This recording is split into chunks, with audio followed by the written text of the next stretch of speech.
President, Mr. Speaker, members of the Senate, of the House of Representatives,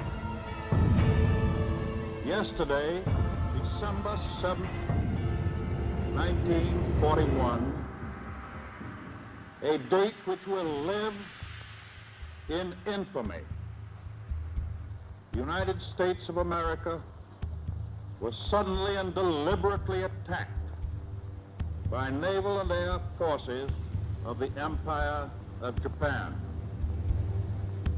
The United States was at peace with that nation, and at solicitation of Japan, still in conversation with its government and its emperor, looking toward the maintenance of peace in the Pacific.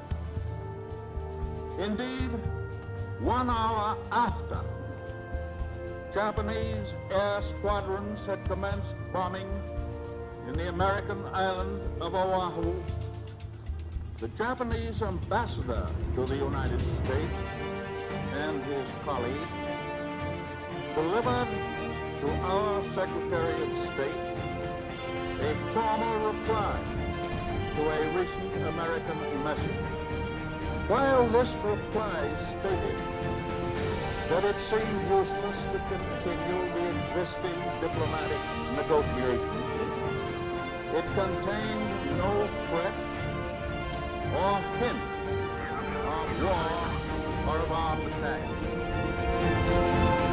It will be recorded that the distance of Hawaii from Japan makes it obvious that the attack was deliberately planned many days or even weeks ago. During the intervening time, the Japanese government has deliberately sought to deceive the United States by false statements and expressions of hope for continued peace. The attack yesterday on the Hawaiian Islands has caused severe damage to American naval and military forces. I regret to tell you that very many American lives have been lost. In addition, American ships have been reported torpedoed on the high seas between San Francisco and Honolulu. Yesterday, the Japanese government also launched an attack against Malaya. Last night, Japanese forces attacked Hong Kong. Last night, Japanese forces attacked Guam.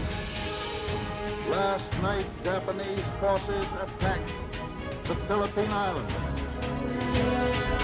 Last night, the Japanese attacked Wake Island. And this morning, the Japanese attacked Midway Island. Japan has therefore undertaken a surprise offensive extending throughout the Pacific area. The facts of yesterday and today speak for themselves. The people of the United States have already formed their opinions and well understand the implications for the very life and safety of our nation. As Commander-in-Chief of the Army and Navy, I have directed that all measures be taken for our defense.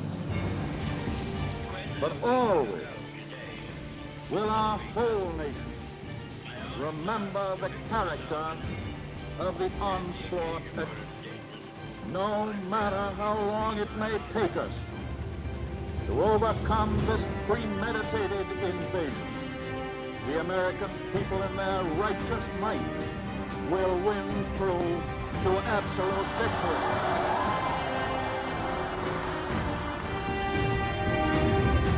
I believe that I interpret the will of the Congress and of the people when I assert that we will not only defend defend ourselves to the uttermost, but will make it very certain that this form of treachery shall never again endanger us.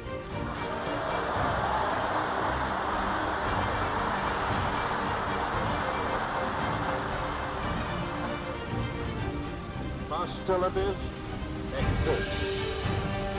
There is no blinking at the fact that our people, our territory, and our interests are in grave danger. With confidence in our armed forces, with the unbounding determination of our people, we will gain the inevitable triumph, so help us God.